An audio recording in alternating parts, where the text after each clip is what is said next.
آدم علیہ السلام کے بعد 1000 سال تک توحید پر قائم رہنے کے بعد ان لوگوں میں بت پرستی اس طرح شروع ہوئی کہ ان برے لوگوں میں بعض نیک لوگ بھی تھے۔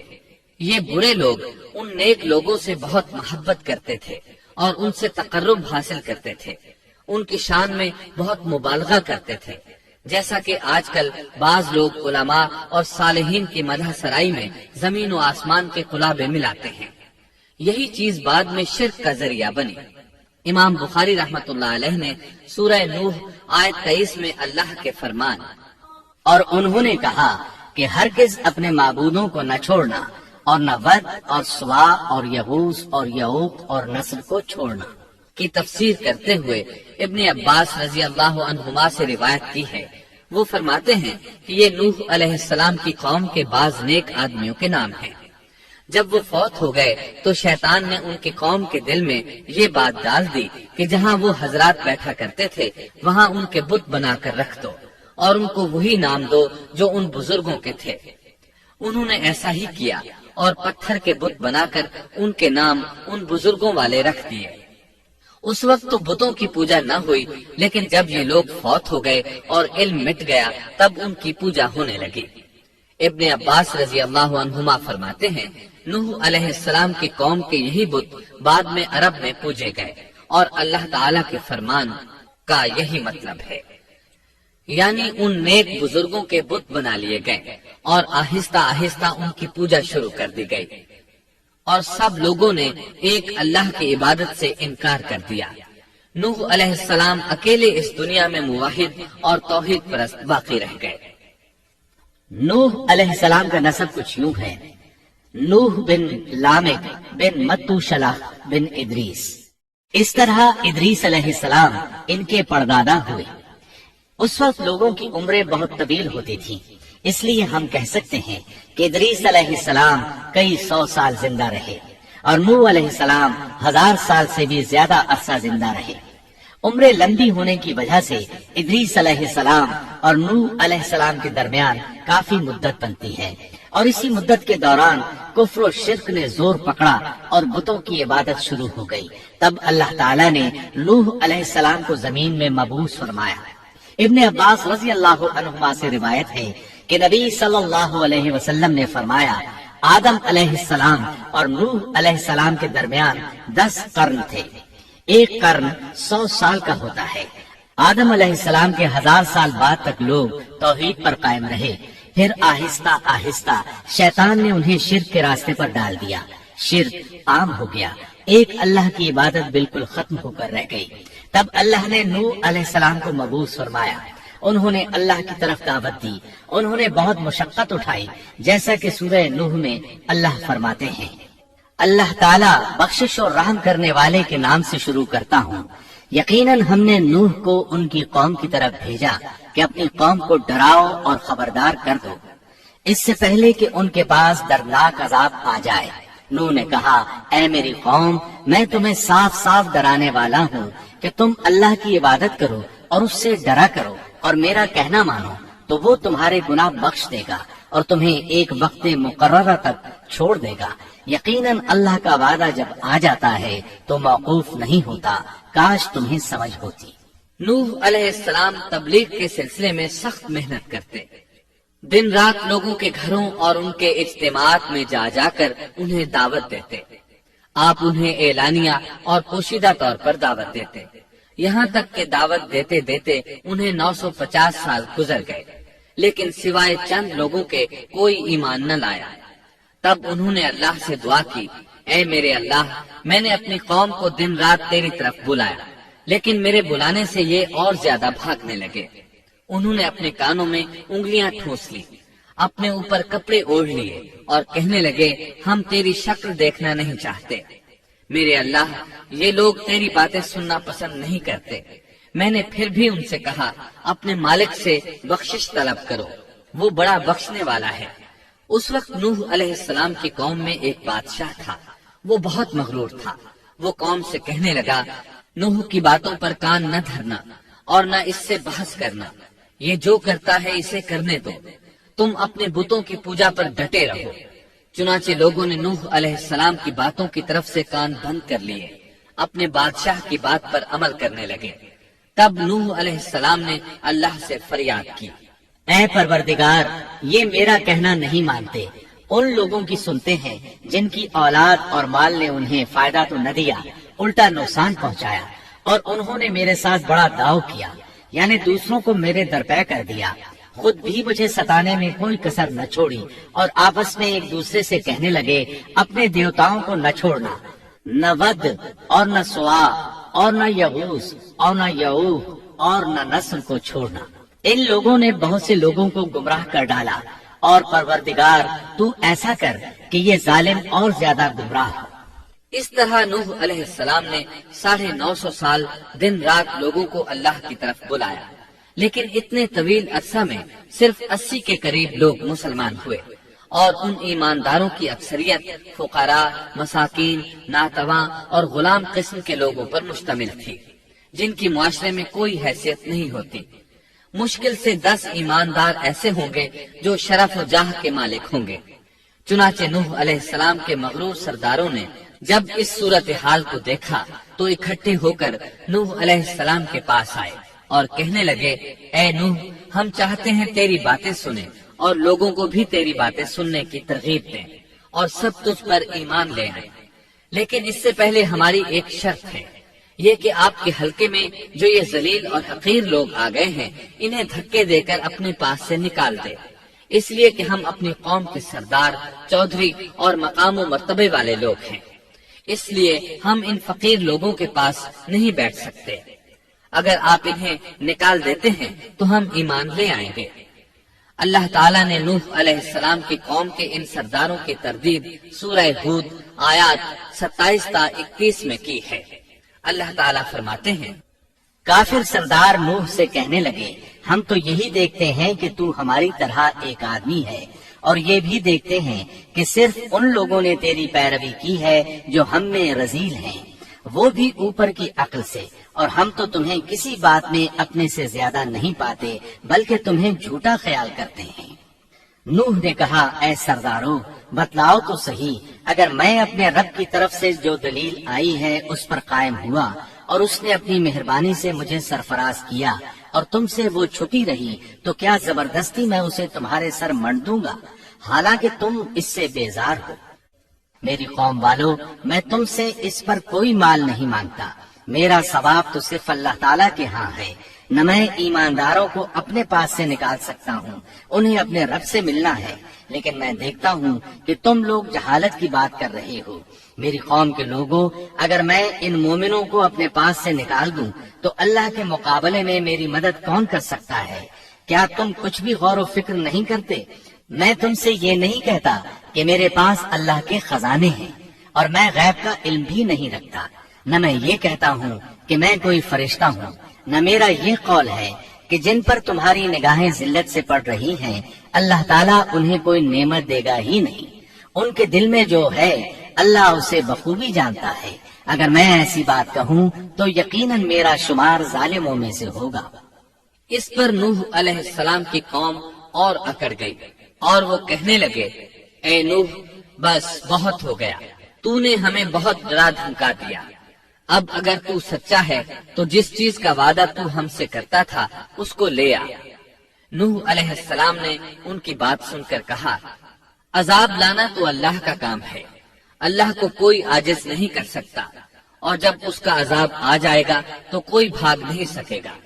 اس کے بعد نوح علیہ السلام کی قوم کا ان سے آمنا سامنا ہوا تو انہوں نے ان سے کہا، اے میری قوم، اگر تم پر یہ گراں گزرتا ہے کہ میں تم میں رہتا ہوں اور تمہیں اللہ کی باتیں سنا رہا ہوں، تم اس سے چڑھتے ہو اور مجھے نقصان پہنچانے کے درپے رہتے ہو، تو سنو، میں صاف کہتا ہوں، مجھے تمہارا کوئی خوف نہیں، تمہاری کوئی پرواہ نہیں، تم سے جو ہو سکے کر گزرو، میرا جو بگاڑ سکتے ہو بگاڑ لو، تم اپنے شریکوں اور جھوٹے معبودوں کو بھی بلا لو اور مل جل کر مشورے کر کے بات کھول کر پوری قوت کے ساتھ مجھ پر حملہ کرو، تمہیں قسم ہے تم میرا جو بگاڑ سکتے ہو بگاڑ لو، اس میں کوئی کسر اٹھا نہ رکھو، مجھے بالکل مہلت نہ دو، اچانک مجھے گھیر لو، میں بالکل بے خوف ہوں، اس لیے کہ تمہارے راستے کو میں باطل جانتا ہوں، میں حق پر ہوں، حق کا ساتھی اللہ ہوتا ہے، میرا بھروسہ اسی عظیم ذات پر ہے، مجھے اس کی قدرت کی بڑائی معلوم ہے۔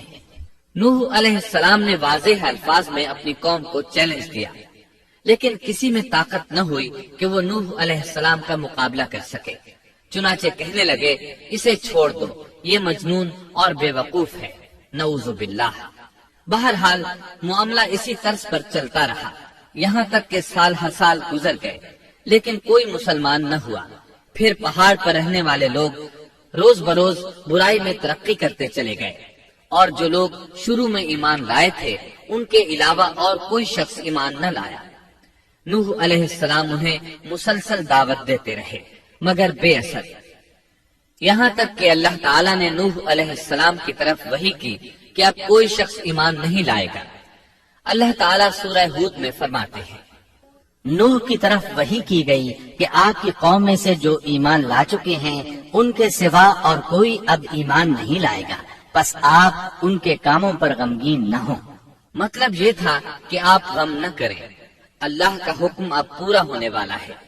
غور فرمائیں، نوح علیہ السلام کے جذبے کو دیکھیے، مسلسل 950 سال تک دعوت دیتے رہے، لوگ انہیں جھٹلاتے رہے، لیکن پھر بھی ان سے نا امید نہ ہوئے۔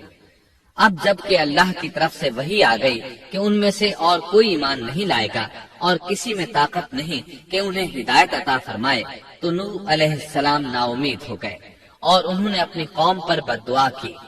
اس کا ذکر اللہ تعالیٰ نے سورہ نوح آیات 26 تا 28 میں کیا ہے۔ نوح نے کہا، اے میرے پروردگار، تو روئے زمین پر کسی کافر کو رہنے سہنے والا نہ چھوڑ، اگر تو انہیں چھوڑے گا تو یہ یقیناً تیرے اور بندوں کو بھی گمراہ کر دیں گے، اور ان کے ہاں جو اولاد ہوگی وہ بھی بدکار ناشکرے ہوں گے۔ اے میرے پروردگار، تو مجھے اور میرے ماں باپ کو اور جو بھی ایماندار ہو کر میرے گھر آئے اور تمام مومن مردوں اور عورتوں کو بخش دے، اور کافروں کو سوائے ہلاکت کے اور کچھ نہ دے۔ اللہ تعالیٰ فرماتے ہیں کہ جب نوح علیہ السلام نے ہمیں مدد کے لیے پکارا تو پھر ہم نے اس کی مدد کی اور اسے ایک بڑی کشتی بنانے کی وحی کی، لیکن نوح علیہ السلام نہیں جانتے تھے کہ وہ اتنی بڑی کشتی کیسے بنائے، اور نہ ہی وہ بڑھئی تھے کہ اس کام سے واقف ہوتے۔ اس لیے اللہ تعالیٰ نے ان کی طرف یہ وحی کی کہ ہماری آنکھوں کے سامنے اور ہماری وحی کے مطابق ایک کشتی تیار کرو۔ اللہ نے وحی کے ذریعے ان کی رہنمائی کی کہ وہ اس طرح کریں، اور مزید تعلیم کے لیے جبرائیل علیہ السلام کو بھیج دیا۔ وہ انہیں بتلاتے گئے کہ اس طرح کشتی تیار کرو۔ نوح علیہ السلام ایک پہاڑ پر رہتے تھے، ان کے ارد گرد درخت نہیں تھے، نہ پانی تھا، چنانچہ انہوں نے بہت سے درخت اگائے، پھر ان کو کاٹا اور پہاڑ پر بیٹھ کر کشتی تیار کرتے رہے۔ آپ بڑے بڑے تختے بناتے اور لوہا لاتے اور ان سے کیل تیار کرتے، پھر ان کیلوں کو تختوں میں ٹھوکتے، آپس میں ان تختوں کو ملاتے، یہاں تک کہ ایک بہت بڑی مضبوط اور دیو ہیکل کشتی تیار ہو گئی۔ ایک روایت کے مطابق نوح علیہ السلام نے اس کو 100 سال میں تیار کیا۔ یہ تھی وہ کشتی جسے نوح علیہ السلام نے اللہ کی ہدایت کے مطابق تیار کیا تھا۔ سورۃ القمر آیت 13 میں ارشاد ہوتا ہے، اور ہم نے نوح کو اس کشتی میں سوار کیا جو تختوں اور کیلوں سے بنی ہوئی تھی۔ نوح علیہ السلام نے دعوت کا کام چھوڑ دیا اور کشتی بنانے لگے۔ وہ لوگ جب انہیں کشتی بناتے دیکھتے تو ان کا مذاق اڑاتے، کہتے، نوح پہلے تو نبی تھا، اب بڑھئی بن گیا۔ مزید کہتے، یہ کیسا مجنون ہے کہ پہاڑ پر کشتی بنا رہا ہے۔ تعجب ہے اس پر۔ اللہ نے ان کافروں کے مذاق کا ذکر سورہ ہود آیات 38 اور 39 میں کیا ہے۔ نوح کشتی بنانے لگے، اس کی قوم کی جو جماعت اس کے پاس سے گزرتی وہ اس کا مذاق اڑاتی۔ وہ کہتے، اگر تم ہمارا مذاق اڑاتے ہو تو ہم بھی تم پر ایک دن ہنسیں گے، جیسے تم مسخرہ پن کر رہے ہو۔ تمہیں بہت جلد معلوم ہو جائے گا کہ کس پر عذاب آتا ہے، جو اسے رسوا کرے اور اس پر ہمیشہ کا عذاب اتر آئے۔ اس کشتی کا حلیہ ابن عباس رضی اللہ عنہما سے ایک روایت میں یوں آیا ہے۔ وہ بیان کرتے ہیں کہ نوح علیہ السلام نے پہاڑ پر ایک کشتی تیار کی اور اسے تارکول سے لت پت کیا۔ اسی وقت سے تارکول کا ظہور ہوا۔ اس کشتی کا طول 300 گز، اونچائی 30 گز اور عرض 50 گز تھا۔ ایک اندازے کے مطابق اس کا طول 1 کلومیٹر سے زیادہ تھا اور اس کی بلندی اور گہرائی کے بارے میں کہا گیا ہے کہ 30 ہاتھ تھی، اور یہ کشتی عام کشتیوں کی طرح اوپر سے کھلی ہوئی نہیں تھی، بلکہ جس طرح اس کو نیچے سے بند کیا گیا تھا اسی طرح اوپر سے بھی بند کیا گیا تھا، تاکہ اوپر سے جو بارش برسے وہ انہیں نقصان نہ دے، اور جس طرح نیچے والے غرق ہونے سے محفوظ رہیں اسی طرح اوپر والے بھی محفوظ رہیں۔ گویا وہ ایک گیند کی مانند تھی۔ اس میں الگ الگ 3 درجے بنائے گئے تھے، ہر درجے میں ایک دروازہ تھا، اور یہ 3 دروازے اس طرح تھے کہ ہر دروازے کے اوپر ایک دروازہ تھا۔ یہ اس کشتی کا خلیہ تھا جس کے راوی ابن عباس رضی اللہ عنہما ہے۔ یہ کشتی آج بھی موجود ہے۔ اللہ تعالیٰ نے اس کشتی کو بطور عبرت اور نشانی کے باقی رکھا ہے، جیسا کہ اللہ تعالیٰ فرماتے ہیں، اور بے شک ہم نے اس واقعے کو نشانی بنا کر باقی رکھا، پس ہے کوئی نصیحت حاصل کرنے والا؟ اس صدی میں علماء کے ایک گروہ نے اس کشتی کو ترکی کے ایک پہاڑ پر پا لیا ہے۔ اب وہ 2 ٹکڑوں میں تقسیم ہو چکی ہے۔ اس کا حلیہ وہی تھا جو بیان ہوا۔ اللہ کا فرمان سچا ثابت ہو گیا کہ ہم نے اس کو نشانی بنا کر باقی رکھا ہے۔ اس کے بعد طوفان آیا۔ اللہ تعالیٰ نے نوح علیہ السلام کو اس طوفان کے ظہور کی ایک نشانی اور علامت بتلائی تھی۔ نوح علیہ السلام کے گھر میں ایک تنور تھا۔ اللہ نے فرمایا، جب یہ تنور جوش مارنے لگے اور پانی اس سے ابلنے لگے تو سمجھ لینا اللہ کا وعدہ آ گیا۔ چنانچہ اس وقت مومنوں کو اور اپنے اہل و عیال کو اور زمین پر بسنے والے تمام جانوروں کا جوڑا جوڑا اس کشتی میں سوار کر لینا۔ تنور سے کیا مراد ہے، اس کے متعلق مفسرین میں اختلاف ہے۔ بعض کہتے ہیں کہ اس سے مراد ایک چشمہ ہے جو زمین سے نکلتا ہے، لیکن راجح روایات کے مطابق اس سے مراد معروف تنور ہے جس میں آگ جلا کر روٹیاں پکائی جاتی ہیں۔ یہ تنور نوح علیہ السلام کے گھر میں تھا، اور اسی کو اللہ نے طوفان کے آنے کی علامت بتایا اور فرمایا کہ جب یہ پھوٹ پڑے اس وقت ہر چیز کا جوڑا جوڑا کشتی پر سوار کر لینا۔ اللہ تعالیٰ سورہ ہود آیت 40 میں فرماتے ہیں، یہاں تک کہ جب ہمارا حکم آ پہنچا اور تنور ابلنے لگا، ہم نے کہا اس کشتی میں ہر قسم کے جوڑے دوہرے سوار کر لے، اور اپنے گھر کے لوگوں کو بھی سوائے ان کے جن پر پہلے سے بات پڑ چکی ہے، اور سب ایمان والوں کو بھی۔ اس کے ساتھ ایمان لانے والے بہت ہی کم تھے۔ کشتی میں سوار ہونے والوں کی تعداد 80 بتائی جاتی ہے۔ چنانچہ جب تنور جوش مارنے لگا تو نوح علیہ السلام کشتی میں سوار ہو گئے۔ کشتی ان کی بستی میں لوگوں سے دور پہاڑ پر تھی۔ اللہ کی قدرت کہ تمام قسم کے جانور بھی کشتی کے پاس آ گئے۔ نوح علیہ السلام نے انہیں بھی سوار کر لیا۔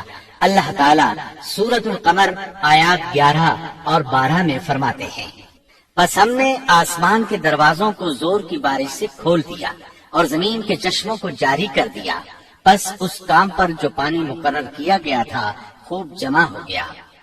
آسمان سے نازل ہونے والا اور زمین سے نکلنے والا پانی کتنا تھا اس کا اندازہ اللہ ہی کو ہے۔ بہرحال اس پانی نے زمین پر رہنے والے انسان، چوپائے، حیوانات، غرض ہر چیز کو غرق کر دیا۔ اس بارے میں اللہ فرماتے ہیں، نوح نے اپنی قوم سے تنگ آ کر ہمارے حضور دعا کی، ہم تو ہیں ہی بہترین طور پر دعاؤں کے قبول کرنے والے۔ فوراً ان کی دعا قبول کر لی اور اس تکلیف اور ایذا سے انہیں بچا لیا جو انہیں کفار سے روزمرہ پہنچ رہی تھی، اور ان کی اولاد کو ہم نے باقی رہنے والی بنا دیا، یعنی انہی کی اولاد سے پھر سے دنیا آباد ہوئی، کیونکہ صرف وہی لوگ بچے تھے جو کشتی پر سوار تھے، اور ہم نے ان کا ذکر خیر پچھلوں میں باقی رکھا۔ نوح علیہ السلام پر تمام جہانوں میں سلام ہو۔ ہم نیکی کرنے والوں کو اسی طرح بدلے دیتے ہیں، وہ ہمارے ایماندار بندوں میں سے تھا، پھر ہم نے باقی سب کو غرق کر دیا۔ اللہ مزید فرماتے ہیں، جب پانی میں طغیانی آ گئی تو اس وقت ہم نے تمہیں کشتی میں چڑھا لیا تاکہ اس کو تمہارے لیے نصیحت اور یادگار بنا دیں، تاکہ یاد رکھنے والے کان اس کو یاد رکھیں۔ یعنی پانی اتنا زیادہ ہو گیا کہ اس سے تمام شہر، بستیاں، انسان اور جانور غرق ہو گئے، یہاں تک کہ پانی بلند پہاڑوں سے بھی اونچا ہو گیا اور اتنے بلند پانی پر یہ کشتی نوح علیہ السلام اور ان کے ساتھیوں کو اپنے دامن میں سمیٹے اللہ کے حکم سے اور اس کی حفاظت میں پہاڑ کی طرح رواں دواں تھی، ورنہ اتنے طوفانی پانی میں کشتی کی حیثیت ہی کیا ہوتی ہے۔ نوح علیہ السلام کشتی میں سوار ہوئے اور انہوں نے اپنے ساتھیوں کو حکم دیا کہ وہ یہ دعا پڑھیں، اللہ ہی کے نام سے اس کشتی کا چلنا اور ٹھہرنا ہے، یقیناً میرا پالنے والا بڑی بخشش اور رحم والا ہے۔ یہی اللہ کا حکم آپ کو تھا کہ جب تم اور تمہارے ساتھی ٹھیک طرح بیٹھ جاؤ تو کہنا، سب تعریف اللہ ہی کے لیے ہے جس نے ہمیں ظالم لوگوں سے نجات عطا فرمائی، اور کہنا کہ اے میرے رب مجھے بابرکت اتارنا اور تو ہی بہتر اتارنے والا ہے۔ اللہ تعالیٰ نوح علیہ السلام کو نصیحت کر رہے ہیں کہ اللہ آپ کو اور آپ کے اہل کو نجات عطا فرمائیں گے۔ کشتی میں نوح علیہ السلام کے کافر بیٹے کے علاوہ تمام گھر والے سوار تھے۔ آپ کے کافر بیٹے کا نام کنعان تھا، وہ ایک طرف کھڑا تھا۔ نوح علیہ السلام نے اسے پکارا، میرے بیٹے اس کشتی میں آ جا اور کافروں کا ساتھی نہ بن، لیکن اس بدبخت نے کہا، میں ابھی کسی پہاڑ کی چوٹی پر پناہ لے لوں گا جو مجھے اس پانی سے بچائے گی۔ نوح علیہ السلام نے کہا، آج اللہ کے حکم سے کوئی بچانے والا نہیں مگر وہی جس پر اللہ رحم کرے۔ باپ اور بیٹے کے درمیان یہ گفتگو جاری تھی کہ ایک طوفانی موج نے اسے اپنی زد میں لے لیا اور اسے غرق کر دیا۔ نوح علیہ السلام سے اللہ نے وعدہ کر رکھا تھا کہ اللہ تعالیٰ اس کے اہل کو نجات عطا فرمائے گا۔ چنانچہ جب آپ کی آنکھوں کے سامنے آپ کا بیٹا غرق ہو گیا تو وہ پکار اٹھے، اے اللہ میرا بیٹا میرے گھر والوں میں سے تھا اور تو نے مجھ سے وعدہ کیا تھا کہ میرے گھر والوں کو نجات عطا فرمائے گا، اور تو تمام حاکموں سے بہتر حاکم ہے، لہذا ناممکن ہے کہ تیرا وعدہ پورا نہ ہو۔ واضح ہو کہ نوح علیہ السلام کا اپنے بیٹے کے بارے میں بات کرنا بطور استفسار تھا، بطور بحث نہیں تھا۔ آپ وضاحت چاہتے تھے۔ اللہ تعالیٰ نے فرمایا، اے نوح وہ تیرے اہل سے نہیں تھا کیونکہ وہ کافر تھا۔ کفر نسب کو ختم کر دیتا ہے۔ ایک مومن کا دوسرے مومن سے تعلق ایک مسلمان بھائی کے کافر بھائی سے تعلق سے زیادہ بڑا ہے، اور حقیقی اخوت وہ ہے جس کی بنیاد ایمان پر ہو۔ کفر تو نسبی تعلق کو کاٹ دیتا ہے، اس لیے اللہ نے یہ نہیں فرمایا کہ وہ کافر ہے، بلکہ یہ فرمایا کہ وہ تیرے اہل سے نہیں ہے۔ ہمارے لیے بھی یہی حکم ہے، کسی مومن کا کافر کے ساتھ رشتہ نہیں ہو سکتا۔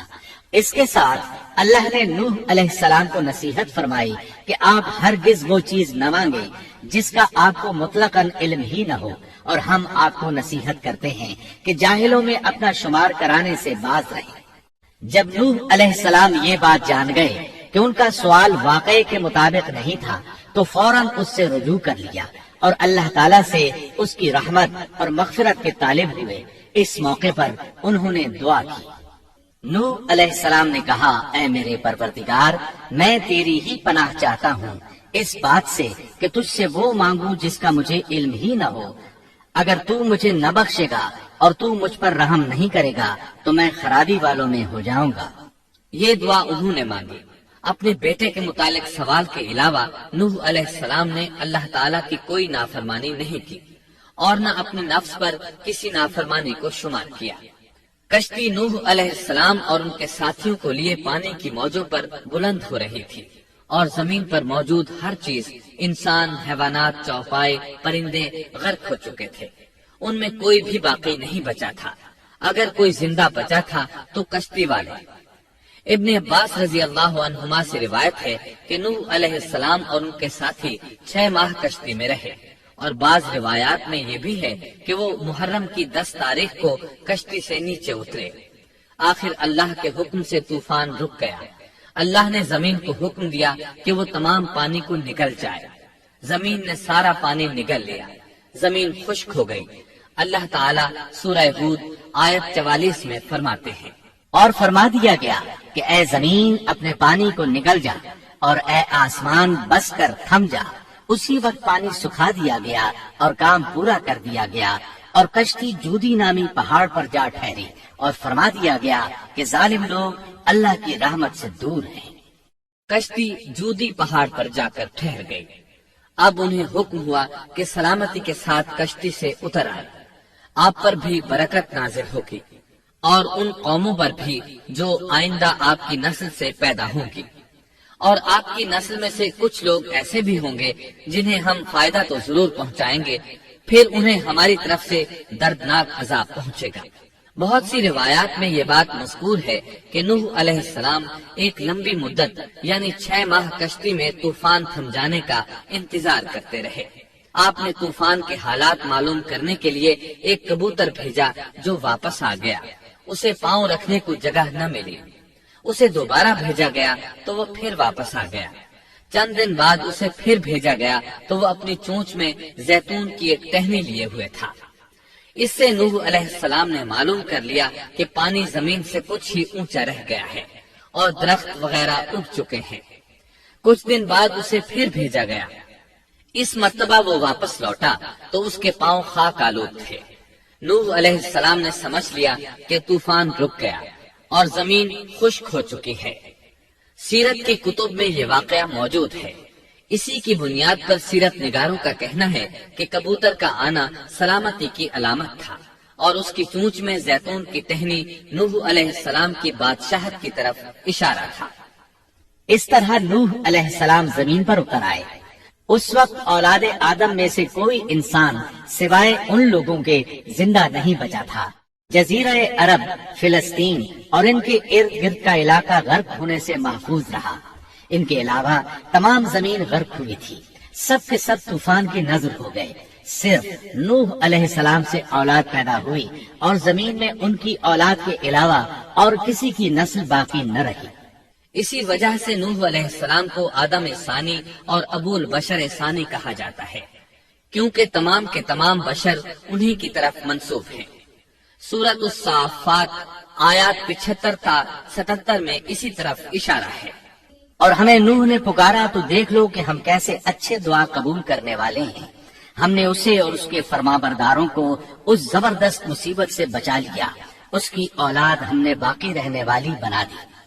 ایک دوسرے مقام پر اللہ تعالیٰ دیگر امم اور رسولوں کے متعلق کلام کرتے ہوئے فرماتے ہیں، اے ان لوگوں کی اولاد جنہیں ہم نے نوح کے ساتھ چڑھا لیا تھا، وہ ہمارا بڑا ہی شکر گزار بندہ تھا۔ نوح علیہ السلام کے 3 بیٹے تھے، سام، حام اور یافس۔ سام کی نسل زیادہ تر سفید رنگت کی تھی اور بہت کم لوگ ان میں سیاہ فام تھے، البتہ کچھ ان میں گندمی تھے۔ حام کی اولاد کی اکثریت سیاہ فام تھی، ان میں بہت کم لوگ سفید رنگ کے تھے، اور یافس کی اولاد سرخی مائل رنگ کی تھی۔ عرب اور بنو اسرائیل سام کی اولاد ہیں، تمام حبش حام کی اولاد ہیں، ترک اور مشرقی ایشیا کے لوگ یافس کی اولاد ہیں۔